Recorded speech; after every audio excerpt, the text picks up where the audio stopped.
Hayaan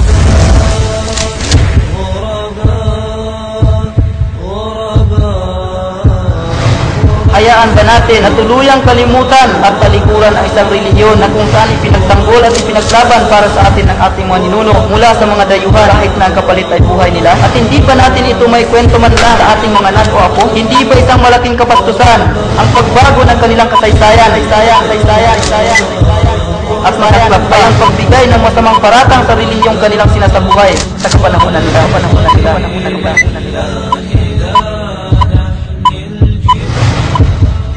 Alhamdulillah Rabbil Alamin Alladhi arsala rasulahu bilhuda wa dinil haqq liyudhhirahu ala ad-din kullihi walau karihal musyrikun.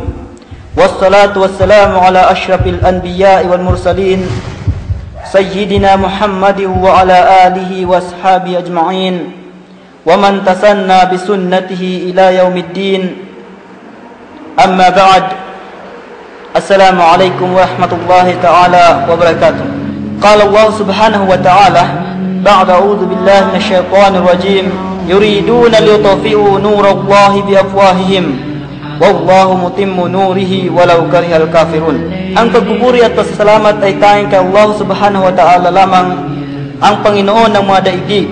Naway ang kapayapaan at ang pagpapala ay sumakanyang propeta na si Propeta Muhammad, sa kanyang sambahayan at mga kasamahan. Sinabi ni Allah subhanahu wa ta'ala sa banal na Quran, yuriduna liyutfi'u nurallahi biafwahihim wallahu mutimmu nurihi walau karihal kafirun. Sa malapit po nitong kahulugan, ang Allah ay nagwika sa kanyang banal na Quran, ang kanilang hangarin ay apulahin o pawiin ang liwanag ni Allah, alalaong baga ang pananampalatayang Islam sa pamamagitan ng kanilang bibig. Datapwat si Allah Ta'ala ang magpupulido ng kanyang liwanag kahit na ang mga hindi sumasampalataya ay magsisitutol dito. Sa maikling oras pong ito ay akin pong ninais na ibahagi sa inyo na aking mga minamahal na mga tagapakinig ang isang maiksing kasaysayan na naway mapupulutan natin ng konting aral o paalala at naway maging isang hikayat din sa yaong mga di-Muslim na yakapin ang kanilang dating relihiyon, ang Islam.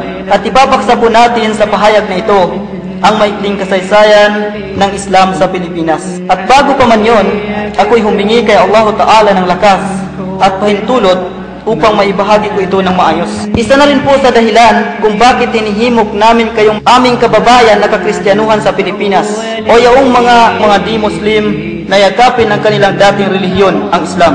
Patay na rin sa nakatagong kasaysayan ng relihiyon sa ating bansa. Bago pa dumating sa Pilipinas ang iba't ibang aral tungkol sa pananampalataya, likas na sa ating mga ninunong ang sumamba sa Diyos. Bagamat ito ay hindi ayon sa katotohanan, sapagkat sila ay maibibilang sa tinatawag na animist o mga sumasamba sa lahat na halos ng mga bagay na nilikha maliban sa dakilang lumikha. Ang sinasamba ng ating mga ninuno noon ay bundok, araw, buwan, bituin, puno, kidlat, kulog, apoy at iba pa. Ngunit nang dumating ang aral ng Islam, ang tunay na relihiyong galing sa nag-iisang tagapaglikha na si Allah subhanahu wa ta'ala, nagkaroon ng ganap na pagbabago sa kanilang buhay at relihiyon. Naitatag nila ang isang pamayanang Muslim, ngunit ito hindi nagtagal. Nang dumating ang mga dayuhang Kastila sa bansang Pilipinas, sinakop nila ito at pinilit nilang palitan ang relihiyong Islam sa pamamagitan ng dulo ng espada. Ang relihiyong Islam ay unang inihayag sa Pilipinas noong taong 1380 ng isang Arabo na Sheikh Makdum. Itinayo niya ang unang masjid sa Pilipinas o moske sa Tubig Indangan, Simunol, Tawi-Tawi. At siya ay doon na rin namatay at doon na rin siya inilibing. Noong taong 1390, si Raha Baginda ay dumating sa bansang Pilipinas at itinuloy niya ang naiwang gawain ni Sharif Makdum. Ganon din naman, dumating din si Abu Bakar sa Hulo noong taong 1450 at di naglaon, siya ay kinasal sa anak ni Raha Baginda na si Prinsesa Paramisuli. Si Abu Bakar ang nagpasimula ng sultanate sa Sulu at siya at ang kanyang asawa ang siyang kauna-unahang sultan at sultana. Matapos maitatag ang relihiyong Islam sa Sulu, ang mga Muslim ay kumilos patungong Mindanao sa pamumuno ni Sharif Kabungsuan. Sila ay dumaong sa Maguindanao na ngayon ay Cotabato. noong taong 1475. At di naglaon, siya ay kinasal kay Prinsesa Tunina. Sila ang unang sultan at sultana sa Maguindanao. Nang sumunod na mga taon, maraming Muslim na mga dato mula sa Borneo ang dumating sa Pilipinas nang mabalitaan nila ang mabuting pagtanggap ng mga Pilipino. Dumating sa bansang Pilipinas ang 10 dato at sila ay dumaong sa Panay. Ang mga datong ito ay sina Dato Puti, Dato Sumakwil, Bangkaya, Lumangsol, Paiburong, Paduhinog, Ubay, Lumangsil, Dumalugdog at Balinsula, ngayon ay Balinsuela. Si Dato Puti ang pinuno ng pangkat na ito sapagkat bihasa siya sa paglalakbay dagat. Sila ay dumaong sa San Joaquin, Iloilo. Noong araw ay kilala sa tawag na Siwaragan. Si Dato Puti at ang kanyang 9 na mga kasama ay binili ang mababang bahagi ng Iloilo kay Maricudo, ang pinuno ng mga Itas o Pigmis, at naitatag nilang ganap ang kolonya o komunidad ng Islam doon. Nang ang komunidad Islam ng mga taga Borneo ay ganap ng naitatag sa Panay, si Dato Puti, Dato Balinsula at Dato Dumangsil ay naglayag patungong norte at sila'y dumaong sa Batangas. Itinatag ni Dato Balinsula at Dato Dumangsil ang kanilang komunidad doon sa Batangas. Subalit si Dato Puti ay nagbalik sa Borneo at bumagtas sa Mindoro at Palawan. Nang sumapit siya sa Borneo ay binalita niya ang kanilang naging karanasan. Bunga nito, higit na marami pang mga taga Borneo ang naakit na magpunta sa Pilipinas. Ang pagdating ng mga Kastila at Kristyanismo.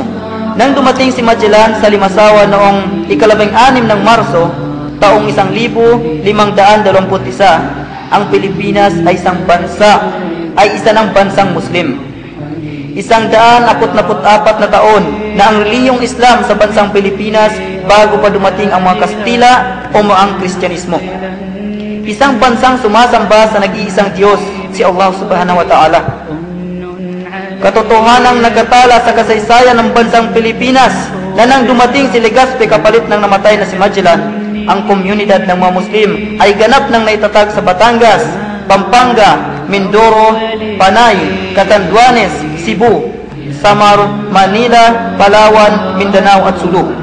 Ang unang Muslim na nagtanggol sa kalayaan ng Pilipinas at relihiyong Islam ay si Gat Lapu-Lapu. Noong 3 ng Hunyo, taong 1571, ay naglunsad ang mga Kastila ng isang malaking pakikidigma sa mga Muslim sa Maynila. Ang Maynila noon ay pinamumunuan ni Raja Sulaiman.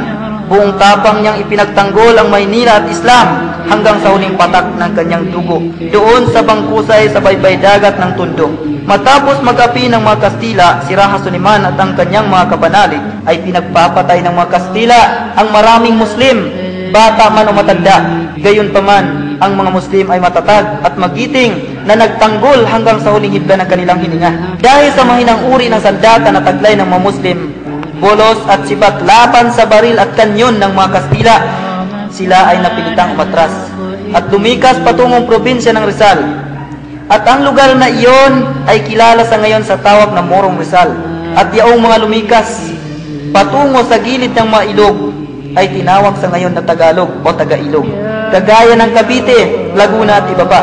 Ang mga Muslim sa bayan ng Rizal ay patuloy na nakipaglaban sa mga Kastila at ang lugar na iyon ay kinilala sa ngayon na Binangunan Rizal. Ang mga Kastila ay nagtatag ng kanilang punong himpilan sa Maynila at ipinagpatuloy ang pagsakop sa isla ng Bisaya. Ang mga Muslim na hindi namatay sa labanan ay napilitang ipatatwa ang relihiyong Islam at ipinayakap ang relihiyon ng mga Kastila, ang Kristyanismo, sa dulo ng espada. Ngunit ang mga tapat na Muslim ay pinili pa ang libingan kaysa lisanin ang pagsamba sa nag-iisang Diyos, si Allah Subhanahu wa Ta'ala. Ang mga Kastila ay hindi tumigil sa pananakop at hinangad nila na sakupin din pati ang Mindanao. Ngunit ang mga Muslim dito gaya ng Maranao, Maguindanao, Tausug, Yakan, Saman at Sangil ay buong tapang at buong giting na nagtanggol at hindi pinayagan ang nais ng mga dayuhan. Nagtanggol sila noon at patuloy ring ipagtatanggol ang Islam hanggang sa ngayon. Namayani ang mga Kastila sa bansang Pilipinas sa loob ng may 400 taon. Napakahabang panahon ng pagpipilit na lipunin ang lahat ng mga Muslim upang mabura nila sa kasaysayan ng Pilipinas ang relihiyong Islam. Ngunit sila ay nabigo hanggang sa ang pamumuno ng mga Kastila ay magwakas noong taong 1898 nang agawin ng bansang Amerika ang Pilipinas. Lumatak man ang pansamantalang pagkalupig ang bansang Pilipinas, ang reliyong Islam na bigay ng dakilang lumikha ay mananatiling nakatayo at matatag na kailanman ay hindi matitinag. At nagkatotoo nga ang sinabi ng Allah subhanahu wa ta'ala, yuriduna liyutfi'u nurallahi biafwahihim wallahu mutimmu nurihi walau karihal kafirun. Ang kanilang hangarin ay apulahin o bawiin ang liwanag ng Allah subhanahu wa ta'ala, alalaong baga ang pananampalatayang Islam sa pamamagitan ng kanilang bibig. Tatapat si Allah subhanahu wa ta'ala ang magpupulido ng kanyang liwanag, kahit na ang mga hindi sumasampalataya ay magsitutol dito. Ngunit sa kabila ng ating mga narinig, ay ilan pa rin sa ating mga kapatid na Muslim ang hindi pinapahalagahan ang relihiyong ito. Bagkus ikinahihiya pa nila at tinatago ang pagiging Muslim nila. Hindi sinusunod at isinasabuhay ang mga kautusan nito at hindi iniiwan ang may pinagbabawal nito.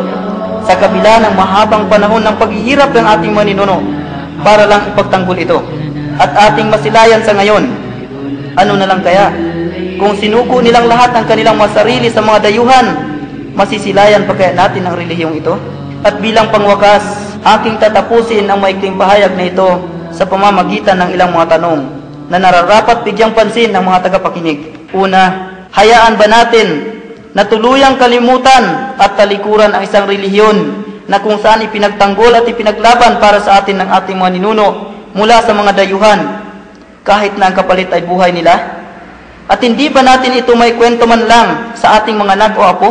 Pangalawa, hindi ba isang malaking kapastusan ang pagbago ng kanilang kasaysayan at masaklap pa ay ang pagbigay ng masamang paratang sa relihiyong kanilang sinasabuhay sa kapanahunan nila?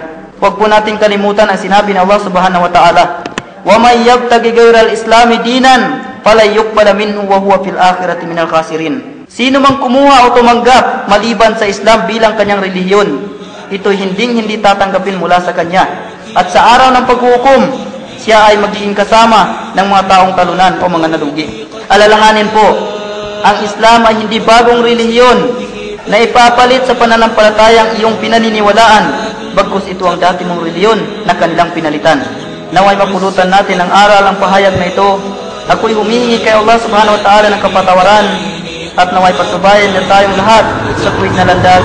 Amin, amin, amin. Ang lahat ng papuri ay sa Allah lamang. Assalamu alaikum wa rahmatullahi ta'ala wa barakatuh.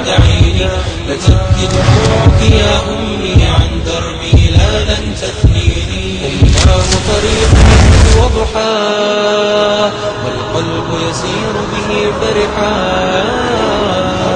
وجهاد متقد ودم بالعزة قد نضحا نور العين تناديني فدعيني أماه دعيني لتبكي دموعك يا أمي عن دربي لا لن تثني.